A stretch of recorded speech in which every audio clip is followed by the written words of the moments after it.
Daily insider में आपका स्वागत है। मैं हूं आपके साथ प्राची तिवारी। बुलंद हौसले, युवा जोश और नई सोच ही कामयाबी का मूल मंत्र है। जो इस मंत्र के साथ आगे बढ़ा है उसने निश्चित सफलता हासिल की है। बरेली में तमाम ऐसे युवा लोग हैं जो इस बात को और पुख्ता करते हैं। हमारी विशेष सीरीज 40 लीडर्स अंडर 40 में हम ऐसी ही हस्तियों की कहानी आप तक पहुंचा रहे हैं जिन्होंने अपने जज्बे के दम पर एक मुकाम हासिल किया है। कार्यक्रम के इस अंक में हम बात करेंगे सफल बिजनेसमैन सत्यम अग्रवाल की कहानी।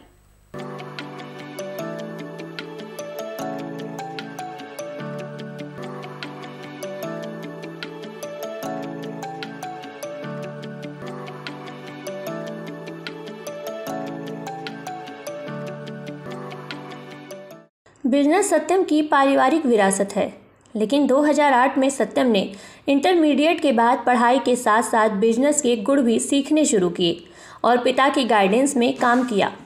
सत्यम ने शुरू में ऑफिस जाकर हर एक डिपार्टमेंट का अनुभव किया, खुद उस सीट पर बैठकर काम किया जिससे वो बिजनेस की बारीकियों को समझ सके। जो बारीकियों पर नज़र रखता उसे किसी भी काम का सबसे सटीक ऑब्जर्वेशन मिलता है, जो कि बिजनेस में सफलता के लिए बहुत ज़रूरी है। नमस्कार, आप देख रहे हैं डेली इंसाइडर की विशेष कड़ी 40 लीडर्स अंडर 40। आज हम इसके तहत आए हैं बरेली के जाने माने उद्योगपति और यहाँ पर पुराना काम कर रहे सत्यम अग्रवाल जी के पास। आइए आज आपको इनसे रूबरू कराते हैं। सत्यम जी, बहुत बहुत स्वागत है आपका। धन्यवाद डेली इंसाइडर, धन्यवाद मयंक जी।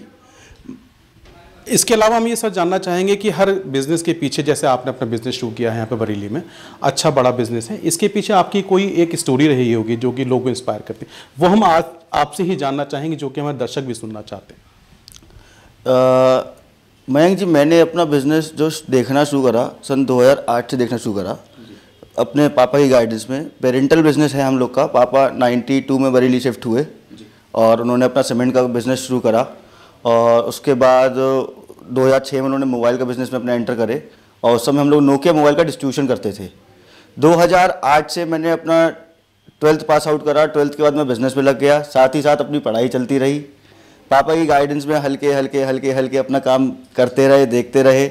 पहले यहाँ पे अपने ऑफिस में हर एक सीट पे, हर एक चेयर पे बैठ के काम देखा कि भाई स्टॉक कैसे निकलता है, अकाउंट्स कैसे मेंटेन होते हैं, MIS कैसे होता है, कैश कैसे मेंटेन होता है। इस तरीके से एक मतलब स्टेप बाय स्टेप पापा की गाइडेंस में चलते रहे।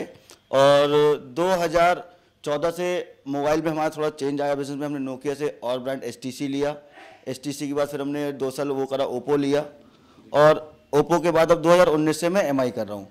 और MI में जो मैं एरिया कैटर कर रहा हूँ वो अभी बरेली, बदायूं, पीलीभीत, रामपुर, मुरादाबाद, JP नगर और संभल, इस 7 डिस्ट्रिक्ट कैटर कर रहा हूँ। और इसमें हम लोग डिस्ट्रीब्यूशन करते हैं MI में। साथ ही साथ में मेरा सीमेंट का बिजनेस है, जो पापा के टाइम का बिजनेस है, पुराना बिजनेस है, 92 से पापा कर रहे हैं। उसमें हम C&F बिजनेस करते हैं माइसम सीमेंट का। ये हाइडेलबर्ग सीमेंट कंपनी है, जर्मनी बेस्ड कंपनी है और वर्ल्ड की नंबर 2 कंपनी है सीमेंट मैन्युफैक्चरिंग में। उसके साथ हमारा एक सीमेंट फर्टिलाइजर्स का बिजनेस है। फर्टिलाइजर्स में Chambal fertiliser and chemical limited का आपने नाम सुना होगा, उसका भी हम C&F बिजनेस करते हैं। सेम बरेली, बदायूं, पीलीभीत, 3 डिस्ट्रिक्ट्स का। उसके साथ ही हमारा एक लॉ कॉलेज है जिसको आप जानते होंगे, आपने सुना भी होगा, सिल्वर लॉ कॉलेज के नाम से। और सिल्वर लॉ कॉलेज हमारा स्पेशली लॉ कॉलेज है। LLB 3 ईयर्स उसमें और LLB 5 ईयर्स का कोर्स है उसमें। और LLB 3 ईयर्स में हम लोग का कॉलेज लीडिंग कॉलेज है। 2003 में उसे इस्टेब्लिश करा था पापा ने और अब उसे मैं देखना शुरू कर दिया है पिछले 3-4 सालों से। अभी आपने बताया काफ़ी सारी चीज़ें आप देखते हैं, उसमें इन्वॉल्वमेंट है। कैसे सबके बीच में एक सामंजस्य आप बैठाते हैं, कैसे सब चीज़ों को मैनेज करते हैं आप? देखिए सर, जब इतने सारे बिजनेस मैनेज करने हैं और सब चीज़ें देखनी है तो आपको अच्छी मैन पावर रखनी पड़ती है, अच्छे लोग करने पड़ते हैं, अपना उन पर एक ट्रस्ट डेवलप करना पड़ता है, वो आप पे ट्रस्ट करें। आपको एक अच्छा हेल्दी एम्प्लॉय इंफ्रास्ट्रक्चर देना पड़ता है, एटमॉस्फेयर देना पड़ता है। और जब कोई भी एम्प्लॉय आपका काम कर रहा है तो उसे ये लगना चाहिए कि वो आपसे, आपका काम नहीं कर रहा है, वो आपसे जुड़ा हुआ है और आपका बड़ा या छोटा भाई ही है। और वो बहुत मतलब उसको ये एक फील आनी चाहिए कि जब वो, मैं अगर सत्यम भैया से जुड़ा हूँ तो कल को मेरी कहीं दिक्कत होगी, कोई हारी बीमारी, कोई भी मेरी किसी बात की जरूरत होगी तो सत्यम भैया मेरे साथ हमेशा खड़े हैं। तो अगर हम वो ट्रस्ट अपने एम्प्लॉयज़ में डेवलप करके चलते हैं तो ट्रस्ट अपने एम्प्लॉय अपने ट्रस्ट से और अपनी तन मन धन से काम करता है और पूरा अपना 100% एफर्ट डालता है आपके बिजनेस को ग्रो करने के लिए। जी, बहुत बड़ी बात आपने बताई सर। अच्छा, अभी आपने बताया कि मोबाइल का आप काफ़ी सालों से काम कर रहे हैं, अब ऑनलाइन मार्केट भी बहुत एक्टिव है, ठीक है, तो उसमें और इसमें एक कंपैरिजन भी होता है, तो उसमें दोनों चीज़ों को आप कहाँ, आप ऑफलाइन मार्केट में भी हैं है ना, और ऑनलाइन मार्केट भी बहुत बूम पर है, तो उसमें आप दोनों का डिफरेंस कहाँ देखते हैं? देखिए, ऑनलाइन और ऑफलाइन अगर मैं इसका कंपैरिजन करूंगा, ये दोनों एक सेपरेट मार्केट प्लेटफॉर्म एक बन चुके हैं। ऑनलाइन से भी लोग परचेज कर रहे हैं, ऑफलाइन से भी लोग परचेज कर रहे हैं, लेकिन ऑनलाइन कहीं ना कहीं तो थोड़ा सा डिस्ट्रैक्शन कर रहा है हमारे सेल्स में, मार्केट में। लेकिन अगर मैं बात करूं कस्टमर, आज की तारीख में हिंदुस्तान में एक मेंटेलिटी है कि टच एंड फील, ऑनलाइन में उसे टच एंड फील नहीं मिल रहा है, ऑफलाइन में उसे टच एंड फील मिल रहा है। ऑनलाइन में वो किससे खरीद रहा है वो उसे नहीं जानता है, ऑफलाइन में जिससे वो खरीद रहा है वो उसे जानता है। अगर आज मुझे मोबाइल लेना है, मैं एक ऑनलाइन मंगवा लूंगा तो आफ्टर सर्विस में किससे लूंगा, क्या करूंगा, मुझे सोचना पड़ेगा। अगर मैं यहीं पर मार्केट से किसी भी शॉप से लेता हूं तो एज अ कस्टमर मुझे ट्रस्ट है, यार मैं इस दुकानदार के पास जाऊंगा, ये मेरी हेल्प करेगा। ऑनलाइन केस में मेरा कोई हेल्प करने वाला नहीं है। ऑनलाइन केस में तो कंपनी पॉलिसी हर जना दिखा देगा, कंपनी पॉलिसी के हिसाब से काम होगा। ऑफलाइन में आउट ऑफ द वे जाके और एक कहीं ना कहीं डीलर का सपोर्ट होता है, और डीलर क्योंकि एक ब्रांड का जुड़ के और अच्छा वॉल्यूम सेल करता है तो कंपनी भी डीलर की सुनती है और कस्टमर को सपोर्ट करेगी कंपनी। आपके पिताजी यहाँ पर संजीव अग्रवाल जी बहुत बड़े एरिया के यहाँ पर विधायक भी हैं, इतने व्यस्तताओं के बीच में आप कैसे उनसे गाइडेंस ले पाते हैं, वो कितनी आपकी मदद कर पाते हैं अभी भी? देखिए, इसमें ऐसा है, अगर मैं बात करूँ बिजनेस में जब पापा से गाइडेंस लेनी होती है तो फ़ोन पे हम लोग टच में रहते हैं, फ़ोन पे बात होती रहती है। बाकी सुबह घर पे अपना घंटा आध घंटा बैठ लिए, रात को अपना घंटा आध घंटा बैठ लिए, इसी तरीके से गाइडेंस, जहाँ कहीं कहीं प्रॉब्लम में फंसे तो डिस्कस कर ली, नहीं तो कोशिश ये करते हैं कि अपनी तरफ से हल कर लें। और कहीं बहुत कोई इंपॉर्टेंट डिस्कशन है, कुछ है, तो वो सुबह या रात टाइम पे ही डिस्कस हो पाती है। इतने व्यस्तताओं के समय कितना दे पाते हैं अपने परिवार को? अगर मैं अपनी बात करूं तो अपना मतलब सुबह 10 बजे से लेके 8 साढ़े 8 बजे तक ऑफिस रहता है, और फिर थोड़ा बहुत अगर कोई सोशल लाइफ है तो वो है, नहीं तो फिर घर पे ही रहते हैं, घर पे पूरा समय देते हैं, कोशिश करते हैं घर पे ज़्यादा से ज़्यादा समय दें। जी, खाना बना लेते हैं, बना भी लेते, खाते तो हैं हम लोग सब, क्या कुछ बनाना भी पसंद करते हैं आप? थोड़ा बहुत कुकिंग का शौक है, बहुत ज़्यादा तो नहीं। मतलब कभी कोई छुट्टी हो गई, अब जैसे संडे अगर कभी काम फ्री है तो कुछ बना लिया थोड़ा बहुत। और कभी अगर मैं बात करूँ, कुकिंग का शौक बहुत ज़्यादा शुरू हुआ लॉकडाउन से, कोरोना जब से आया तो घर पे रहे तो खाली गए सब, कभी कुछ चाइनीज़ बना रहे हैं, कभी कुछ बना रहे हैं, कभी पिज़्ज़ा बना रहे हैं, तो उससे एक वो कहीं ना कहीं इंटरेस्ट डेवलप हुआ। और अब अगर कहीं छुट्टी मिलती है, मौका मिलता है तो कोशिश करते हैं बनाने की। इसके साथ साथ आप एक ऑटोमोबाइल शोरूम भी ओन करते हैं जिसमें आप प्रोप्राइटर हैं, आपका शोरूम है वो, उसमें अभी आपने शुरू किया, उसके बारे में कुछ बताइए। सुजुकी टू व्हीलर का आप सभी ने नाम सुना होगा। सुजुकी टू व्हीलर का मैं डीलर हूँ यहाँ पे बरेली के लिए, और ये मैंने लास्ट 2 साल पहले शुरू करा था 2021 में, और अभी से हम चल रहे हैं। अभी तो थोड़ा सा सुजुकी एज अ ब्रांड बहुत बड़ा ब्रांड है और इंडिया में बहुत अच्छा मार्केट शेयर है उसका, लेकिन बरेली में क्योंकि वो नया है तो थोड़ा सा स्ट्रगलिंग फेस है, लेकिन हम उस पर काम कर रहे हैं, ब्रांड अवेयरनेस कर रहे हैं, कस्टमर अवेयरनेस कर रहे हैं, और कोशिश ये रहती है कस्टमर को हम 100% अपनी तरफ से सेटिस्फाई करें, जिससे वो ज़्यादा से ज़्यादा हमसे जुड़े और हमसे व्हीकल परचेज करें। युवाओं का देश है भारत, और बरेली भी युवाओं का देश है, बहुत लोग ग्रो कर रहे हैं अलग अलग सेगमेंट, अलग अलग फील्ड में, उनके लिए आपकी तरफ से क्या सीख या क्या सलाह आप देना चाहेंगे? देखिए, युवाओं के लिए आज की तारीख में पढ़ाई सब चीज़ें बहुत ज़रूरी हैं, लेकिन हमारा अल्टीमेट एम जो है हम उस पर जितना जल्दी ही लग जाएंगे। जैसे अगर मैं अपनी बात करूं, मेरा एम था कि साहब मुझे बिजनेस करना है, तो मैं 12th के बाद बिजनेस पे लग गया, पढ़ाई में करता रहा। अब किसी को जॉब करना है, किसी को बिजनेस, अगर हमारा फैमिली बिजनेस है तो हम अपनी एजुकेशन कंप्लीट करें, ग्रेजुएशन करें, पोस्ट ग्रेजुएशन करें, और उसके बाद समय से अपने व्यापार में बैठ जाएँ और व्यापार को देखना शुरू करें, तन मन धन से काम करें। टाइम ना देखें कि साहब सुबह 1:30 बजे हमें लंच करना है, 8 बजे हमें ब्रेकफास्ट करना है, 10 बजे ब्रेकफास्ट करना है, 8 बजे डिनर करना है। शुरुआत में 2-4 साल थोड़ा टफ टाइम होगा, लेकिन फिर जब इंडिपेंडेंट हो जाएंगे, आपके पेरेंट्स का आपके ऊपर, फादर का आपका ट्रस्ट हो जाएगा, तो आप ग्रो करेंगे। अब आपकी बात करें, अगर फेवरेट हॉलीडे डेस्टिनेशन जहां आप जाना चाहें, अभी तक नहीं गए हैं फैमिली के साथ, वो क्या है? फेवरेट हॉलीडे डेस्टिनेशन देखो, आप घूमते रहते हैं, और जब निकलना चाहते हैं तो ये होता है कि ऐसी कहीं पीसफुल जगह जाएं जहाँ पे शोर शराबा ना हो, शांति रहे। जी, आज की डेट में अगर सत्यम अग्रवाल जी इस पेशे में नहीं होते तो सत्यम अग्रवाल कहाँ होते? सत्यम अग्रवाल जहाँ हैं वही होते, पेशे में क्यों नहीं होते? नहीं, जैसे अभी आपने बताया, अगर आप इस बिजनेस में नहीं होते फिर आप कहाँ होते? देखिए मेरा तो शुरू से, मैं आपको बताऊं, शुरू से ही ये था कि बिजनेस ही करना है, फैमिली बिजनेस में ही एंटर करना है। तो मैं उसी तरीके से अपना माइंड प्रिपेयर लेके चला कि फैमिली बिजनेस ही करना है, और वही रहा कि फैमिली बिजनेस में बैठना, उसी को कैसे आगे बढ़ाना है। अगर पापा ने हमें 10 करके दिया तो हमें उसे 10 से 100 कैसे करना है, उसी चीज़ को सोचते आगे बढ़े।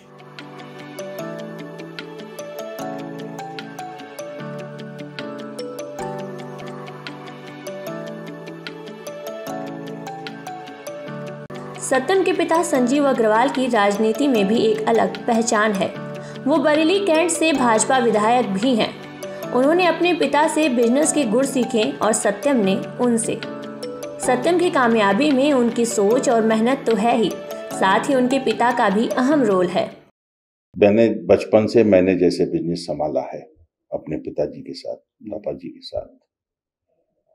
पढ़ाई भी करते थे, हमारा एक रिटेल शॉप था, बहुत जबरदस्त, बहुत बड़ी नामी दुकान थी हमारी, कृष्णा जनरल स्टोर के नाम से।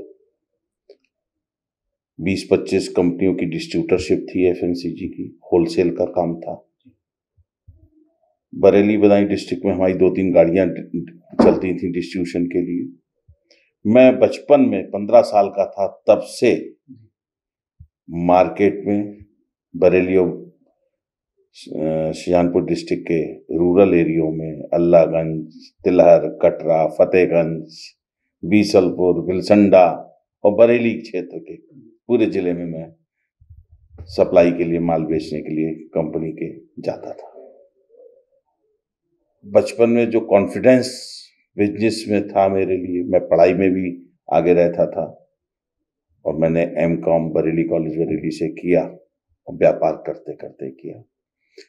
पापा जी सोशली, समाज सेवा में भी, धर्म के प्रति भी, राजनीतिक रूप से भी और व्यापारिक रूप से भी हर क्षेत्र में बहुत सक्रिय रहते थे, समय देते थे।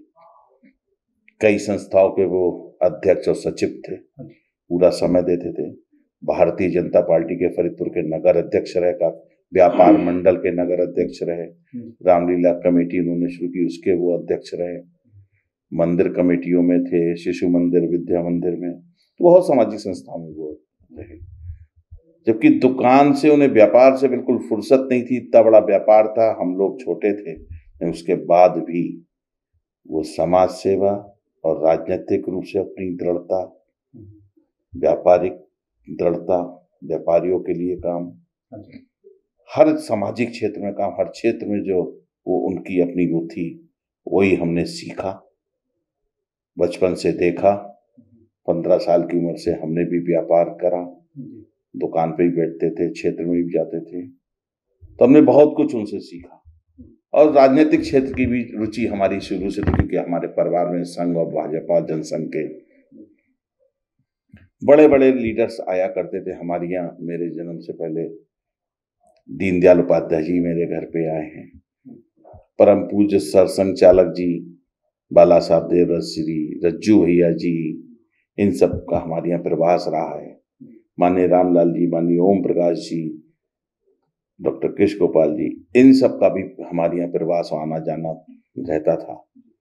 तो संघ और जनसंघ और भाजपा से राजनीतिक और सामाजिक रूप से जुड़ाव रहा, लेकिन उस सब के बावजूद व्यापार में अपनी जो जिम्मेदारी है उसको पूरा करा, परिवार में जो जिम्मेदारी है उसको पूरा करा। वही हमने अपने पिताजी से सीखा और हम भी बचपन से सामाजिक क्षेत्र में, व्यापारिक क्षेत्र में रुचि रखते हुए आगे बढ़े।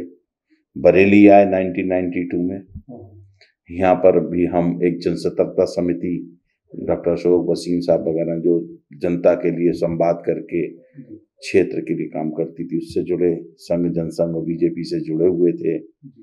सामाजिक क्षेत्रों में भी हमारा कई संस्थाओं से जुड़ना हुआ और व्यापार, क्योंकि मैं यहाँ अकेले देख रहा था, मैंने यहाँ अपना व्यापार खड़ा किया। सीमेंट का C&F था, फर्टिलाइजर का C&F था, वो करते हुए मैं आगे बढ़ा और मेरी एक निश्चित रूप से समाज में और व्यापारिक क्षेत्र में अपनी एक पहचान बनी। मैं सीमेंट फर्टिलाइजर एसोसिएशन का अध्यक्ष बना, फिर मैंने नोकिया का डिस्ट्रीब्यूशन लिया तो डिस्ट्रीब्यूशन एसोसिएशन का मोबाइल की अध्यक्ष बना। पार्टी में निरंतर चुनाव के समय सक्रिय रहता था, चाहे ठाकुर राजवीर सिंह जी का चुनाव, संतोष जी का और राजेश जी का, वो सब जो मैंने सीखा पिताजी से वो मैं करता था। सत्यम भी पढ़ रहे थे, पढ़ने के बाद हाई स्कूल के बाद एक एवरेज, दिमाग के तेज थे लेकिन पढ़ाई में वो एवरेज थे। वो 70% वाले थे, 90 और 95 वाले नहीं थे। तो मुझे लगा अकेला बेटा व्यापार संभालेगा, इसको व्यापार में ही क्यों ना अभी से ही इन्वॉल्व किया जाए। तो उसको मैंने फर्स्ट ईयर से ही, पढ़ाई भी करता था, कॉलेज स्कूल जाता था, खाली समय में वो ऑफिस में बैठता था, बैक एंड पे सीखता था, अकाउंट्स देखता था, करने लगा। वही था। फिर बरेली कॉलेज से बीकॉम किया, LLB किया उसने।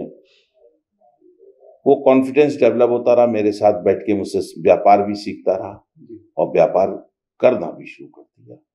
और आज वही कॉन्फिडेंस है कि वो आज हमारे बिजनेस को पूरी जिम्मेदारी से, पूरी मेहनत से, लगन से कर रहा है और उसको आगे बढ़ा रहा है। मैं उससे, उसकी कार्यों से संतुष्ट हूँ।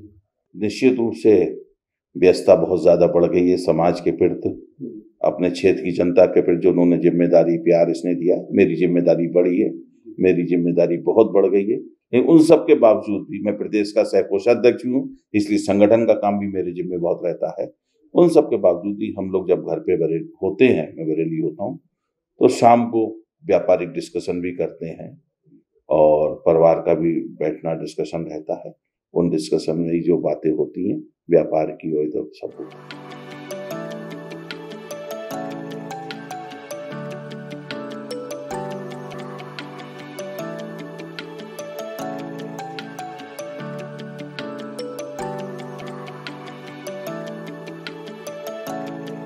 हर माँ अपने बच्चे को खुश और कामयाब देखना चाहती है और सत्यम ने अपनी माँ का ये ख्वाब बखूबी पूरा भी किया है।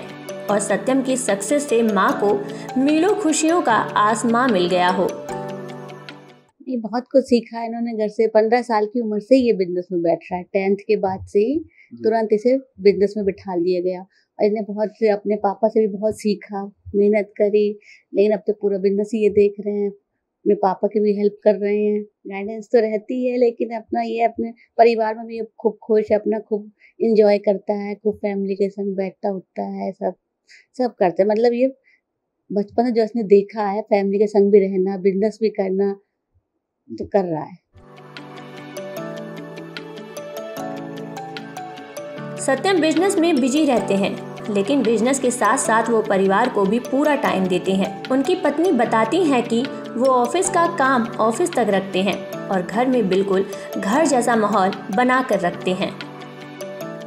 जैसे तब बिजी रहते हैं, ऑफिस में बिजी रहते हैं और सोशल सर्कल भी अच्छा खासा बड़ा है, फ्रेंड्स के साथ भी इन्वॉल्व रहते हैं। लेकिन हाँ, फैमिली को जहाँ जहाँ ज़रूरत है, जितना टाइम देना चाहिए उतना देते हैं। हमारी एक डॉटर है 3 इयर्स की, वो भी इतनी ज़्यादा कनेक्टेड है इनसे। जैसे उसको पता है कि पापा ऑफिस से आएंगे तो फिर मेरे लिए ही होंगे, तो वो ऑफिस से आके पूरा टाइम उसको देते हैं। ऐसा नहीं है कि फिर ऑफिस की टेंशन को लेके घर पे बैठे रहे, ऐसा कुछ नहीं है। ऑफिस का काम ऑफिस में, घर का काम घर पे, फ्रेंड्स का काम फ्रेंड्स के साथ, सब मैनेज कर लेते हैं। बहुत सी डिशेस खिलाई हैं, पिज्ज़ा खिलाया है, मैगी तो बहुत बार खिलाई है, मैकरोनी खिलाई है, नूडल्स खिलाए हैं। कोल्ड कॉफ़ी बनाने का बहुत शौक है और इनकी कोल्ड कॉफ़ी बनती भी बहुत अच्छी होती है। अच्छी मैं नहीं बना सकती, कभी भी शौक लगता है तो वो बनाते हैं, मुझे भी खिलाते हैं, मम्मी पापा को भी खिलाते हैं। हमारी फैमिली वो जाती है किसी भी रिलैक्सिंग ट्रिप पे। मतलब कि आपकी जर्नी भले ही थोड़ी सी हेक्टिक हो जाए, लेकिन वहाँ जाके आपके 3-4 डेज बिल्कुल रिलैक्सिंग हो, आपका थोड़ा सा लैविश सा होटल हो जहाँ पे आप सिर्फ रिलैक्स कर रहे हो, आपका बहुत हबड़ दबड़ वाला ट्रिप ना हो। सत्यम की सक्सेसफुल जर्नी से तो एक बात सीखने वाली है कि ये सक्सेस के लिए बारीक ऑब्जर्वेशन और सीखने की ललक सबसे जरूरी है। यही आपको कामयाब बनाती है। तो ये थी बरेली के सक्सेसफुल बिजनेसमैन सत्यम अग्रवाल की कहानी, जो कि युवाओं के लिए एक सीख है। फिलहाल हम लेंगे आपसे विदा, लेकिन फिर मिलेंगे एक सफल दास्तान के साथ। आप देखते रहिए डेली इंसाइडर। शुक्रिया। यूपी और देश दुनिया की तमाम ताजा तरीन खबरों के लिए गूगल प्ले स्टोर से आज ही डाउनलोड करें हमारा तेजी से उभरता न्यूज ऐप डेली इंसाइडर।